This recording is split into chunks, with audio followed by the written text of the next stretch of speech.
বাংলাদেশের বর্তমান রাজনৈতিক পরিস্থিতি নিয়ে এবার সরব হয়েছেন ব্রিটেনে অধ্যয়নরত বাংলাদেশি শিক্ষার্থীরা। চলমান রাজনৈতিক অবস্থার প্রেক্ষাপটে সব দল যেন আলোচনায় বসে, সেই উদ্যোগ নিতে তারা আন্তর্জাতিক মহলের দৃষ্টি আকর্ষণ করেন। ব্রিটিশ পার্লামেন্টের হাউস অব কমন্সে সোমবার সন্ধ্যায় আয়োজিত সেমিনারে আবারও উঠে আসে দেশের সমসাময়িক পরিস্থিতি। লন্ডন প্রতিনিধি হেফাজুল করিমের রিপোর্ট, জানাচ্ছেন শাফিনাজ সুলতানা।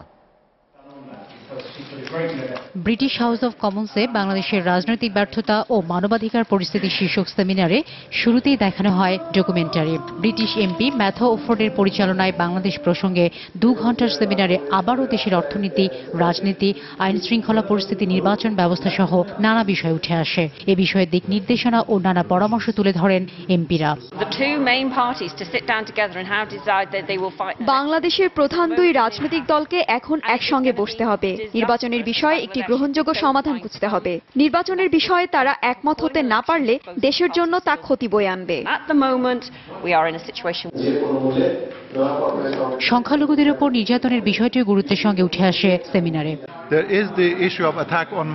বাংলাদেশে সংখ্যালঘুদের উপর হামলা হয়েছে, এ বিষয়ে সবাই কথা বললেও রাজনৈতিক দলগুলো একে অন্যকে দোষারোপ করছে।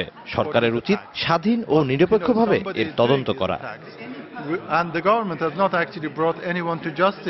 বাংলাদেশের গণতন্ত্রকে এগিয়ে নিতে সব রাজনৈতিক দলকে আলোচনায় বসার আহ্বান জানান আয়োজকরা।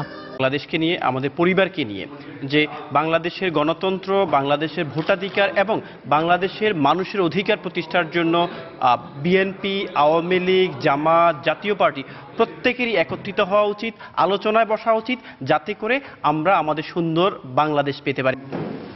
সেমিনারে আরও উপস্থিত ছিলেন Matthew Offord MP, Jim Fitzpatrick MP, Richard Fuller MP, foreign কমনওয়েলথের Karen Matthew, barrister Toby Cadman, diplomat সানা জে মায়ের সহ 50 জনের বেশি ব্রিটিশ রাজনীতিবিদ, কূটনীতিবিদ ও মানবাধিকার কর্মী।